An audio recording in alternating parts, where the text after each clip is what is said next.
Welcome to her YouTube channel bio Baba. आज के इस लेक्चर में हमें क्या पढ़ना है आप देख के समझ ही गए होंगे, लेकिन चलिए मैं आपको फिर भी बता देता हूँ। आज का हमारा टॉपिक है एचएमपी पाथवे। एचएमपी पाथवे मतलब हेक्सोस मोनोफॉस्फेट पाथवे, या इसी को हम बोलते हैं हेक्सोस मोनोफॉस्फेट शंट। बेसिकली क्या होता है एचएमपी पाथवे और क्या सिग्निफिकेंस है किसी सेल में इस पर्टिकुलर पाथवे का। क्योंकि हमें पता है कि कोई भी पाथवे, कोई भी बायोकेमिकल रिएक्शन जब किसी सेल में प्रोसीड करती है तो वो एम ही नहीं हो जाती, ऐसे ही नहीं हो जाती। हर एक का एक प्रॉपर सिग्निफिकेंस होता है जिसके बेसिस पे वो पाथवे सेल रन करता है। तो चलिए देखते हैं कि किस तरह से एचएमपी पाथवे रेगुलेट होता है और क्या इसका सिग्निफिकेंस है। तो आप देख सकते हैं यहाँ पे हमने कुछ वर्ड लिखे गए हैं, कुछ वर्ड लिखे हैं। फॉर एग्जाम्पल एचएमपी पाथवे को हम बोलते हैं ऑक्सीडेटिव पेंटोज फॉस्फेट पाथवे। क्या बोलते हैं? एचएमपी का एक और नाम है ऑक्सीडेटिव पेंटोज फॉस्फेट पाथवे, या इसी को हम दूसरे नाम से जान सकते हैं फॉस्फोग्लूकोनेट पाथवे। तो ये तो बेसिकली हमारे दो नाम हो गए कि कौन से अल्टरनेटिव नाम होते हैं इसके। इसको हम दो और नाम से जानते हैं, ठीक। अब यहाँ पे आप देखेंगे तो लिखा गया एम। भाई हमने अभी बोला कि कोई भी रिएक्शन सेल में प्रोसीड हो रही तो वो एवी तो नहीं हो रही है। सेल इतना बेवकूफ तो नहीं है कि कोई भी रिएक्शन ऐसे ही चला देगा एनर्जी खर्च करके, है ना। कुछ तो रीजन होगा। ग्लाइकोलिसिस होती है, क्रैब साइकिल होती है, ईटीसी होती है, फोटोसिंथेसिस होती है। हर एक चीज के पीछे एक ना एक रीजन होता है। तो यहाँ पे क्या रीजन हो सकता है, एचएमपी पाथवे का क्या रीजन है? तो बेसिकली किसी भी सेल में एचएमपी पाथवे जो होती है उससे आपका पेंटोज शुगर बनते हैं। क्या बनते हैं? पेंटोज शुगर्स बनते हैं। और इसी के साथ साथ एक और प्रोडक्ट बनता है जिसको हम बोलते हैं NADPH। क्या बनता है? दो चीजें बनती हैं, पहला पेंटोज शुगर और दूसरा NADPH। Now the question is, क्या है ये पेंटोज शुगर और क्या है ये NADPH? क्यों जरूरत है हमें? डीएनए का नाम सुना है? डीएनए, यस, डीएनए क्या होता है? डीऑक्सी राइबोन्यूक्लियोटाइड या राइबोन्यूक्लिक एसिड। कौन सी शुगर होती है इसमें? 5 कार्बन शुगर होती है। डीएनए में कौन सी शुगर होती है? 5 कार्बन पेंटोज शुगर होती है। आरएनए का नाम सुना है? क्या होता है? 5 कार्बन पेंटोज शुगर होता है। तो बेसिकली एक चीज तो हमें समझ में आ गई कि जो ये पेंटोज शुगर बन रहे हैं वो किसके सिंथेसिस कराएंगे? डीएनए और आरएनए की। मतलब ये एचएमपी पाथवे किसके लिए होता है? डीएनए और आरएनए का जो बैकबोन बनता है उसमें कहीं ना कहीं ये पार्टिसिपेट कर रहा है। क्लियर बात हो गया? समझ में आया? सिग्निफिकेंस, एक सिग्निफिकेंस समझ में आया। चलिए दूसरी सिग्निफिकेंस पे देखते हैं। NADPH, NADPH है ना। NADPH का क्या रोल है पता है? कुछ आइडिया? NADPH बेसिकली आप देख सकते हैं जिस तरह से एक और हमारे पास ये हमारा क्या है, NADPH है, ये एक रिड्यूसिंग शुगर है। क्या है ये? एक रिड्यूसिंग शुगर है या रिड्यूसिंग पावर है। सॉरी, शुगर नहीं, इट्स अ पावर, सॉरी, है ना। ये क्या है? एक रिड्यूसिंग पावर है। ऐसा ही रिड्यूसिंग पावर आपने एक और देखा होगा जिसको हम क्या बोलते हैं? NADH, जिसको हम क्या बोलते हैं? NADH, ठीक है। NADH बेसिकली हमारे पास दो रिड्यूसिंग पावर होते हैं, एक NADH और एक NADPH। तो फर्क क्या है? जब कोई भी बायोसिंथेटिक पाथवे चलेगी, कोई भी जब सिंथेटिक पाथवे चलेगी, ठीक है, जब कभी भी सिंथेटिक पाथवे चलेगी तो वहां पे आपका ये NADPH यूज होगा। वहां पे आपका NADPH का यूज होगा, मतलब NADPH देखने को मिलेगा। और कभी भी जब कभी भी ब्रेकडाउन की पाथवे होगी, कैटाबोलिज्म जिसको हम बोलते हैं, जब कभी कैटाबोलिक एक्टिविटी होगी, कैटाबोलिक रिएक्शन होगी, तो उस समय हमें क्या देखने को मिलेगा? उस समय हमें देखने को मिलेगा NADH, NADH देखने को मिलेगा। एग्जाम्पल अगर आपको याद हो तो आपने ग्लाइकोलिसिस देखा। ग्लाइकोलिसिस में क्या बनता है? NADH बनता है कि NADPH बनता है? अगर आपको याद होगा तो ग्लाइकोलिसिस एक क्या है? कैटाबोलिक प्रोसेस है ना। और वहां पे क्या बनता है? NADH बनता है। फैटी एसिड सिंथेसिस पढ़ा है? Fatty acid synthesis. तो अगर आप वहां पे देखोगे ये डिफरेंट टाइप के जितने भी फोटोसिंथेसिस आप देख लो, फोटोसिंथेसिस में भी क्या होता है, NADPH का प्रोडक्शन होता है ना, NADPH आपको देखने को मिलेगा। तो मतलब एक चीजें क्लियर, दो चीजें क्लियर हो गई कि NADH जहां यूज हो रहा है, मतलब का अगर NADH की एग्जिस्टेंस है तो मतलब वो रिएक्शन किस तरह से हो रही है, कैटाबॉलिक रिएक्शन है। और कहीं भी जब बायोसिंथेटिक रिएक्शन हो रही है तो वहां पे NADPH का एग्जिस्टेंस देखने को मिलेगा। ये दो चीजें क्लियर हो गई, चीजें क्लियर। अब बात ये आती है इतनी स्टोरी के बाद कि NADPH का सिग्निफिकेंस क्या है, सेल क्यों NADPH बना रहा है। तो चलिए इसके सिग्निफिकेंस की बात करते हैं, इसके सिग्निफिकेंस की भी बात कर लेते हैं हम, ठीक है। तो NADPH जैसा कि अभी हमने एग्जांपल में ही बोला, अभी मैंने बोला फैटी एसिड सिंथेसिस, जो फैटी एसिड जो होता है ना, एट दैट टाइम जब फैटी एसिड की सिंथेसिस होती है तो उस समय NADPH का प्रोडक्शन होता है, ठीक, वहां पे NADPH यूज होता है। देन उसको छोड़ के जो बॉडी में डिफरेंट मेटाबॉलिक रिएक्शन चलते हैं तो फ्री रेडिकल्स बनते हैं, है ना, जिसको रिएक्टिव फ्री रेडिकल्स बनते हैं, जिसमें से एक ROS होता है, एक ROS होता है जिसको हम बोलते हैं रिएक्टिव ऑक्सीजन स्पीसीज, जिसको हम क्या बोलते हैं, ROS जो होता है ऑक्सीजन, रिएक्टिव ऑक्सीजन स्पीसीज, है ना, रिएक्टिव ऑक्सीजन स्पीसीज बनते हैं। तो इस रिएक्टिव ऑक्सीजन स्पीसीज को जो मेटाबॉलिक डिफरेंट टाइप के मेटाबॉलिक रिएक्शंस हो रहे हैं उनके थ्रू क्या होता है, ये नॉर्मली जनरेट होते रहते हैं। तो इसके न्यूट्रलाइजेशन में, इसको न्यूट्रलाइज करने के लिए, इसको न्यूट्रलाइज करने के लिए भी आपका NADH उतना ही इंपॉर्टेंट है, ठीक है। और पेंटोस शुगर के बारे में एक और बात, डिफरेंट टाइप के जो आपके ATP, NAD+, ये सारे जो मॉलिक्यूल है ये सभी पेंटोस शुगर से ही तो बनते हैं। आगे हम इसको देखेंगे और अच्छे से। This particular video lecture is just overview, it is just overview about what is HMP pathway and why the cell go for this particular pathway, है ना, क्लियर। ये बातें समझ में आ गई आपको, सिग्निफिकेंस समझ में आ गया, यहाँ तक क्लियर है, each and every component of this topic has been till now clear I think, है ना। तो coming to the next part, that is location. अगर लोकेशन की बात करें कि किस जगह पे ये लोकेशन, किस जगह पे ये HMP पाथवे ऑपरेट हो रहा है, ऑर्गेनेल क्या है ना, कौन सी ऑर्गेनेल है, तो बेसिकली ये साइटोप्लाज्म में ऑपरेट होता है।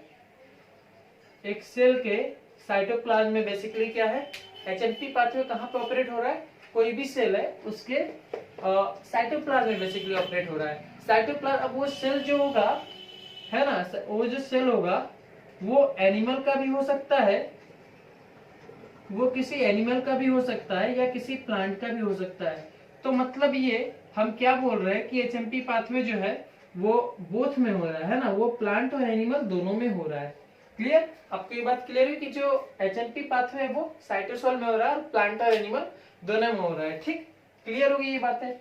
अब फेज कौन कौन से हैं, फेज का मतलब है कि कौन कौन से तरीके से या कितने तरह से, मैकेनिज्म क्या है, स्टेप्स कौन कौन से हैं। तो बेसिकली जो HMP पाथवे है वो दो अलग अलग स्टेप में फॉलो होता है। जो ये बातें आपको समझ में आई तो चलिए इसे डिलीट करते हैं, इरेज करते हैं, देन आगे का सीन देखते हैं, ठीक है। चलिए तो अब हम डायरेक्टली फेस के ऊपर बात करते हैं, ठीक, ये सारी चीजें हम इरेज कर सकते हैं। नाउ दिस थिंग्स, मुझे उम्मीद है कि आपको क्लियर हो गया होगा, ठीक है। तो बेसिकली हम मैकेनिज्म की बात करें, मैकेनिज्म की बात करें तो बेसिकली दो स्टेप्स फॉलो करता है ये। एक स्टेप जिसे हम बोलते हैं ऑक्सीडेटिव, ऑक्सीडेटिव, ठीक है, और दूसरा होता है नॉन ऑक्सीडेटिव। दूसरा क्या होता है, non oxidative. Is this clear to all of you guys कि बेसिकली यहाँ पे दो स्टेप्स चल रहे हैं, एक हो रहा है ऑक्सीडेटिव, दूसरा हो रहा है नॉन ऑक्सीडेटिव।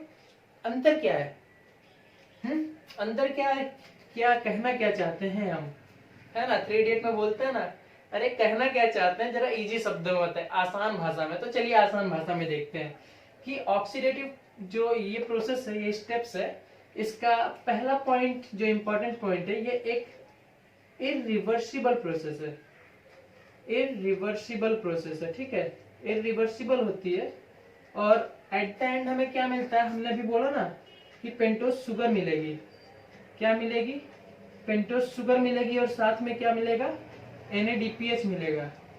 तो ये जो सिंथेसिस हो रही है NADPH और जो पेंटोस शुगर, वो आपके ऑक्सीडेटिव फेज में होती है। वो किस फेज में होती है, ऑक्सीडेटिव फेज में होती है, ठीक है। तो नॉन ऑक्सीडेटिव फेज क्या करता है, जब सारी की सारी चीजें यहीं पे हो जा रही हैं तो नॉन ऑक्सीडेटिव फेज की क्या जरूरत पड़ी। तो बेसिकली ये एक रिवर्सिबल प्रोसेस है। बेसिकली ये भाई साफ बात है, जब ये इरिवर्सिबल है तो ये रिवर्सिबल होगी ऑब्वियसली, है ना। एंटागोनिस्टिक चीजें चलती हैं यूजुअली किसी भी बायोकेमिकल रिएक्शन में, ठीक है। चलिए ठीक, कोई नहीं। तो बेसिकली ये रिवर्सिबल स्टेप है। और होगा क्या, ये जो 5 कार्बन का जो शुगर जो कि प्रोड्यूस्ड हुआ है, ठीक है, इस 5 कार्बन के शुगर को फर्दर 6 कार्बन के 3 कार्बन के एंड देन 6 कार्बन के कंपाउंड में वापस से कन्वर्ट किया जाता है, ठीक है। 6 कार्बन की और 3 कार्बन के कंपाउंड में वापस से इसको कन्वर्ट कर दिया जाता है। आगे हम देखेंगे फर्दर वी विल एनालाइज कि किस तरह से सारी की सारी स्टेप्स हो रहे हैं और एट द लास्ट हमें किस तरह से fructose molecule and 3 carbon glyceraldehyde molecule मिलता है, ठीक। तो ये इट इज जस्ट ओवरव्यू, है ना, ये हम केवल ओवरव्यू देख रहे हैं, ठीक। ये चीजें क्लियर हो गई। अब एक मेन चीज जो मैं आपको बताना चाहता हूँ कि ये जो पर्टिकुलर आपका क्या बोलते हैं HMP पाथवे है, ऑपरेट कब करेगा। हमने अभी तक देखा कि कहाँ पे ऑपरेट करेगा, कौन कौन से स्टेप्स हैं, इसका सिग्निफिकेंस क्या है, लेकिन हमने ये नहीं बात किया कि कब ऑपरेट करेगा। तो चलिए देखते हैं कि कब ऑपरेट करेगा। बहुत छोटी सी बात है, आपको समझ में आ जाएगी। ग्लाइकोलिसिस आपने पढ़ा होगा, हमारा पिछला लेक्चर ग्लाइकोलिसिस का पूरा हो चुका है और आई होप कि आपने वो लेक्चर देखा हो, और अगर नहीं भी देखा होगा तो आपको शायद ग्लाइकोलिसिस के बारे में आइडिया होगा कि ग्लाइकोलिसिस होती कब और क्यों होती है ना। ग्लाइकोलिसिस की बात करें, which is generally means breakdown of glucose, कब होता है और क्यों होता है। बेसिकली एटीपी प्रोड्यूस होती है ना। मतलब सेल को क्या चाहिए, एटीपी प्रोड्यूस होती है, मतलब क्या है कि सेल नीड एटीपी, है ना।